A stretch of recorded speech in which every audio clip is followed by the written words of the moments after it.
बहू और बुलेट। घर के बाहर फट फट फट की जोर से आवाज हुई। सीमा को लगा कि पटाखे फूट रहे हैं।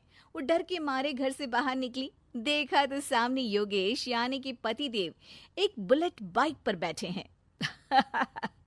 अरे डर गई क्या? बाइक लेकर आया हूँ तुम्हें घुमाने के लिए। सच में? मुझे लगा पटाखे फूट रहे हैं। अरे पटाखे भी फूटेंगे और मिठाई भी बटेगी। माँ को तो बुलाओ। माँ भी बाहर आ जाती है। अरे योगेश बेटा, इतनी जल्दी आ गया? और ये गाड़ी किसकी है? साहब की है? हाँ माँ, तुम्हारा बेटा साहब से कम है क्या? मेरी ही है। अरे बेटा, इतनी बड़ी गाड़ी ले ली, इससे तो तू घोड़ा ही ले लेता।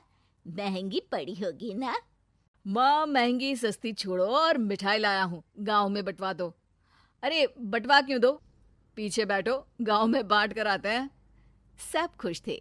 योगेश गांव के बाहर एक कोयले की खदान में मजदूरी करता था। मेहनत और अकल से उसने वहां ठेकेदारी का काम सीख लिया और सूझबूझ से ठीक ठाक पैसा बनाने लगा।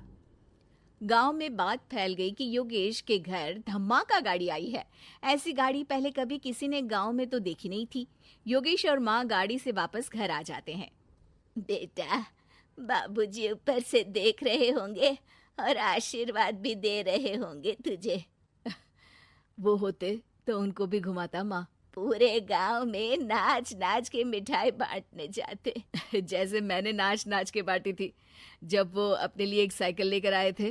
बस बस, बाबूजी दो बात भी सुनाते कि फटफट वाली फटफटी ले आया। सीमा आगे कहती है, अपने लिए तो ये गाड़ी ले आए और मेरे लिए? अरे ये गाड़ी तुम्हारे लिए ही तो है। पक्का मेरे लिए है? अरे पक्का तुम्हारे लिए है। अगली सुबह जब योगेश सो रहा होता है तो उसे बाहर से गाड़ी की आवाज आती है। वो घबरा कर चिल्लाता है, चोर चोर, मेरी गाड़ी ले जा रहा है, चोर चोर। माँ भी जागती है और योगेश के साथ दरवाजे की तरफ भागती है। जैसे ही दोनों बाहर निकलते हैं तो देखते हैं कि सीमा गाड़ी चला रही है। अरे बहू, नाक कटवाओगी क्या? ये क्या कर रही हो? अरे गिर जाओगी, ये क्या कर रही हो तुम? सीमा गाड़ी को रोक कर कहती है, सारे गांव में घुमा लाई, कहीं नहीं गिरी। क्या? सारे गांव में घुमा लाई? अरे लोग क्या कहेंगे बहू? सोचा क्या एक बार? यही कहेंगे कि कितनी अच्छी गाड़ी है। अरे तुम्हारे बारे में। हाँ कहेंगे ना कि देखो कितनी अच्छी गाड़ी पर बैठी है। बहू गाड़ी रखकर योगेश और सासू माँ के पास जाती है। तुमने कब गाड़ी चलाना सीखा? हमारे बाबूजी के पास पुरानी स्कूटर थी, सीख ली। फिर स्कूल में एक मास्टर जी भी ऐसी ही गाड़ी लेकर आते थे, उन्होंने सिखा दी। हाँ हाँ, स्कूल के मास्टर आजकल यही सब तो सिखा रहे हैं।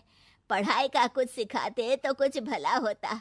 अरे बहू, अब गाड़ी मत चलाना। हमारे परिवार में कभी किसी औरत ने पीछे से आगे की सीट पे आने की हिम्मत नहीं की है। तुम भी मत करना, समझी? जी समझ गई माँ जी। सीमा सास की बात सुनकर चुपचाप रसोई में जाकर उदास होकर खाना पकाने लगती है। सास सुबह सुबह मंदिर से पूजा करके लौट रही होती है। तभी उसे दो औरतें रोक लेती हैं और कहती हैं, अरे बहू को थोड़े अच्छे लक्षण भी सिखा दो। गाड़ी चलाने निकली थी, गांव की मर्यादा का कोई ख्याल नहीं है। वही तो। अरे पैसे आने लगे हैं तो क्या मतलब कि किसी रीति रिवाज को नहीं मानोगे? अरे समाज में रहना है तो समाज के ढंग से ही रहना पड़ता है। अरे लाज भी नहीं आई बहू को? चूल्हे चौके से निकलकर सीधे गाड़ी लेकर चौराहे चबूतरे नाप लिए, फट फट फट करते हुए। अरे कुछ कह देना उसे। अरे ये क्या कहेगी? बूढ़ी सास है, इनकी थोड़ी ना चलती होगी घर में। हाँ, बहू की ही चलती होगी, मर्जी भी और गाड़ी भी। सास सब सुनकर घर आती है और बहू को चिल्ला के बुलाती है, अरे नाक कटवा दी सबके सामने गाड़ी चलाकर। औरत जात गाड़ी नहीं चलाती। शहरों में तो 4 पहियों वाली गाड़ी भी चलाती हैं और हेलीकॉप्टर, हवाई जहाज भी। शहर में थोड़ी ना रहती हो मैडम साहिबा। आज के बाद गाड़ी से ही नहीं, यूं भी निकलना बंद तुम्हारा घर से। माँ सही कह रही है। कहीं भी जाना हो तो मुझे बता देना, मैं लेकर चलूंगा। आज माँ को तुम्हारे कारण कितनी बातें सुननी पड़ी। इतना कहते हुए योगेश वहां से चला जाता है। बारिश की वजह से कारखाने के रोड पर कीचड़ रहता है, इसीलिए योगेश गाड़ी घर रख कर जाता है और किसी से लिफ्ट लेकर कारखाने पहुंचता है ताकि नई गाड़ी गंदी ना हो। लेकिन शाम को इतनी तेज बारिश होती है कि उसे वापस आने का कोई साधन ही नहीं मिलता। बारिश बढ़ती जाती है। रात के 11 बज जाते हैं।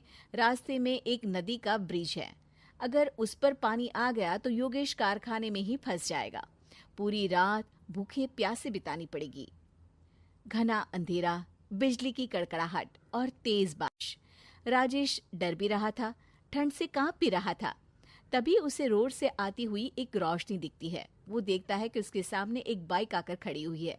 वो ऊपर वाले को धन्यवाद देकर उस बाइक वाले आदमी की तरफ बढ़ता है, पर पास जाकर देखता है तो भौचक्का रह जाता है।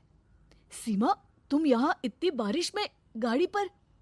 पहले बैठो तो, नदी ब्रिज पे आ जाएगी तो जाना मुश्किल हो जाएगा। योगेश गाड़ी के पीछे बैठता है। सीमा गाड़ी चला रही है। मैंने तो तुमको पहचाना ही नहीं। गाड़ी की आवाज तो पहचानी होगी ना। अरे पर मुझे नहीं पता था कि तुम आओगी। अच्छा किया कि तुम आ गई। माँ नहीं आने दे रही थी, पर हमेशा पति पत्नी की रक्षा थोड़ी ना करेगा, पत्नी को भी तो करनी चाहिए। योगेश को सुबह अपने किए पर पछतावा होता है। उसकी आंख में आंसू आ गए जो बारिश की बूंदों में बह गए थे। उसके बाद सीमा को सास ने और योगेश ने खुशी खुशी समाज की सीमा लांघने की मंजूरी दे दी। अब वो जहां भी जाती फट फट फट गाड़ी पे ही जाती।